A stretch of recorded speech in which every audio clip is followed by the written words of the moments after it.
Hello, good morning. Good morning to one and all. Good morning to Brett Major. Good morning to all the Sandbury. This is very unprofessional spoken English from Learn English with KMD, a platform where learning English and speaking English is made much easier. Back again and live again. Well, a little while ago, one of my live sessions, I remember talking about the set of books I've received today, written by Sudama Hotra. So I have decided to read out a story for all of you from one of the books written by her, Sudamurti, How I Taught My Grandmother to Read and Other Stories. Hi, Sai. Hello. How are you doing today? Good to see you again. Thank you very much for joining me today. Thanks a lot, Sai.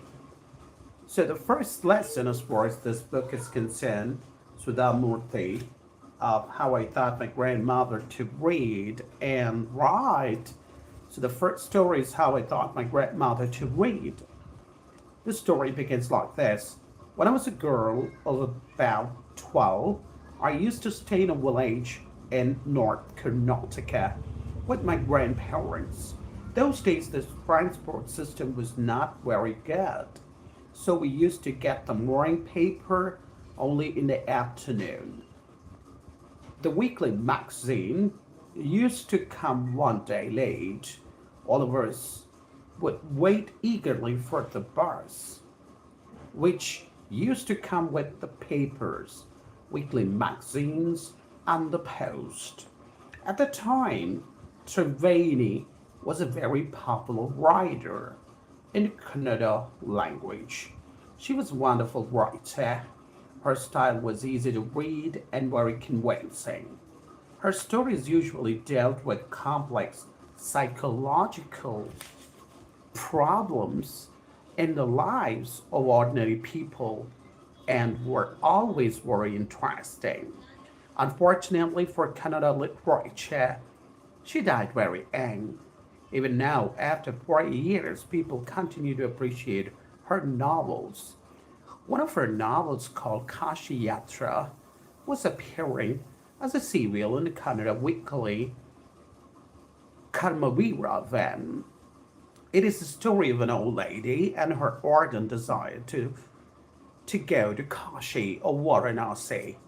Most Hindus believe that going to Kashi and worshipping Lord Vishveshwara is the ultimate punya.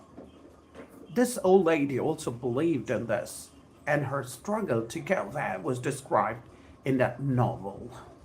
In a story, there was also a young orphan girl who falls in love, but there was no money for wedding. In the end, the old lady gives away all her savings without going to Kashi. She says, this happiness of this orphan girl is more important than worshipping Lord Venkateshwara at Kashi. My grandmother,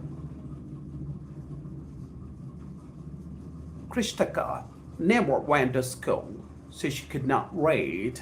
Every Wednesday, the magazine would come and I would read the next episode of that story to her. During the time, she would forget all her work and listen with the greatest concentration. Later, she could repeat the entire text by heart. My grandmother, too, never went to Kashi, and she identified herself with the novel's protagonist. So Morst,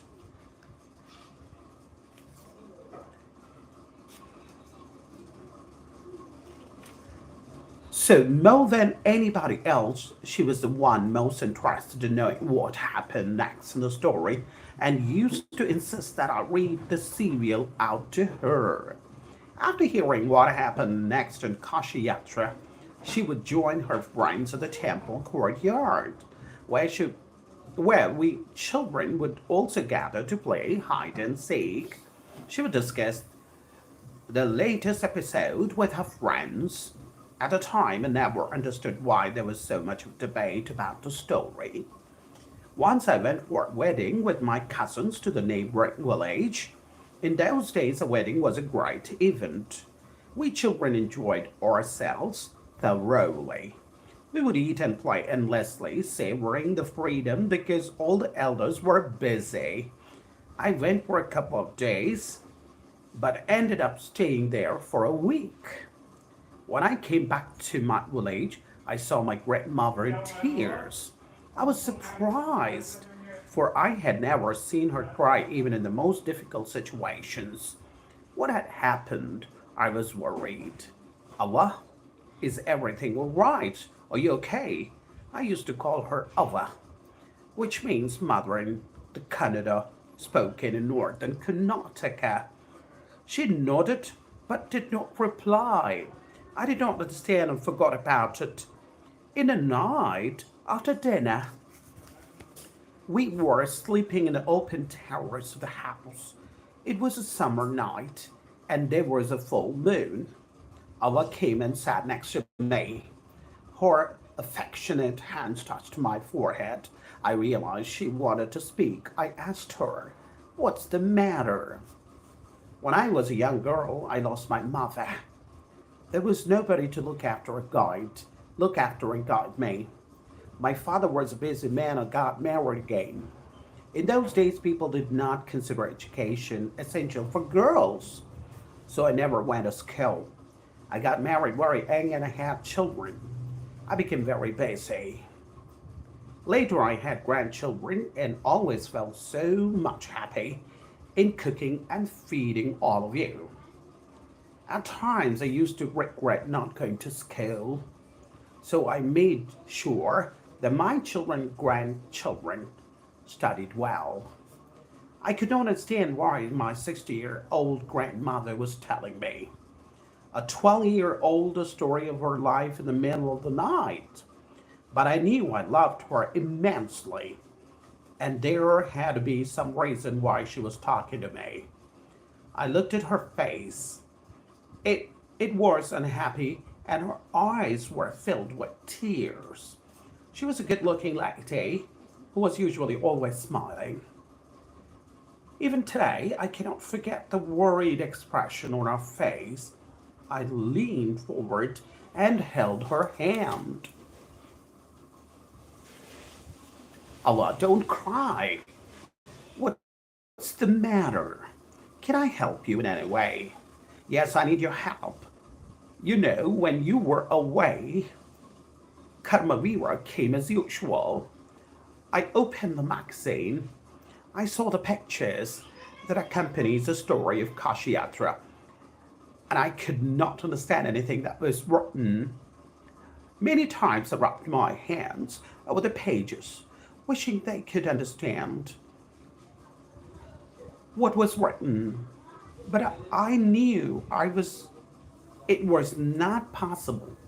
If only I was educated enough. I waited eagerly for you to written. I felt you would come early and read for me. I even thought of going to the village and asking you to read for me. I could have asked somebody in the village, but I was too embarrassed to do so. I felt so dependent. I felt so very dependent and helpless. We're well off, but what use is money when I cannot be independent? I did not know what to answer. Our continued. I have decided I want to learn Kannada alphabet from tomorrow onwards. I will work very hard. I'll keep Saraswati Puja day during the Dasara as a deadline. That day I should be able to read a novel on my own. I want to be independent. I saw the determination on her face, yet I laughed at her. Allah, at this age of 62, you want to learn the alphabets. All your hair is gray. Your hands are wrinkled. You wear spectacles and you work so much in the kitchen. Childishly, I made fun of the old lady, but she just smiled. For a good cause, if you are determined, you can overcome any obstacle. I will work harder than anybody, but I will do it. For learning, there is no age bar. The next day onwards, I started my tuition. Ava was a wonderful student. The amount of homework she did was amazing. She would read, repeat, write, and recite. I was her only teacher, and she was my first student. Little did I know that one day I would become a teacher in computer science and teach hundreds of students. The Dashera festival came as usual. Secretly, I bought Kashiyatra, which had been published as a novel by that time. My grandmother called me to the puja place and made me sit down on a stool. She gave me the gift of a frog material. Then she did something unusual. She bent down and touched my feet. I was surprised and taken aback. Elders never touch the feet of youngsters. We have always touched the feet of God, elders, and teachers. We consider that as a mark of respect. It is a great tradition. But today, the reverse had happened. It was not correct. She said, I'm touching the feet of a teacher, not my granddaughter. A teacher who taught me so well, with so much of affection, that I can read any novel confidently in such a short period. Now I'm independent. It is my duty to respect a teacher. It is not, is it not written in our scriptures that a teacher should be respected irrespective of gender and age? I did written namaskara to her by touching her feet and gave my gift to my first student. She opened it and read immediately the title Kashiyatra by Triveni and the publisher's name. I knew then that my student had passed with flying colors. So with that, we come to the end of the first lesson written by Sudha Murthy, how I taught my grandmother to read. Well, that was really very wonderful, right? So reading out the story for all of you out there, and I hope you people enjoy the story, and I hope you people enjoy my reading the story for all of you, right? Thank you very much. Thanks a lot.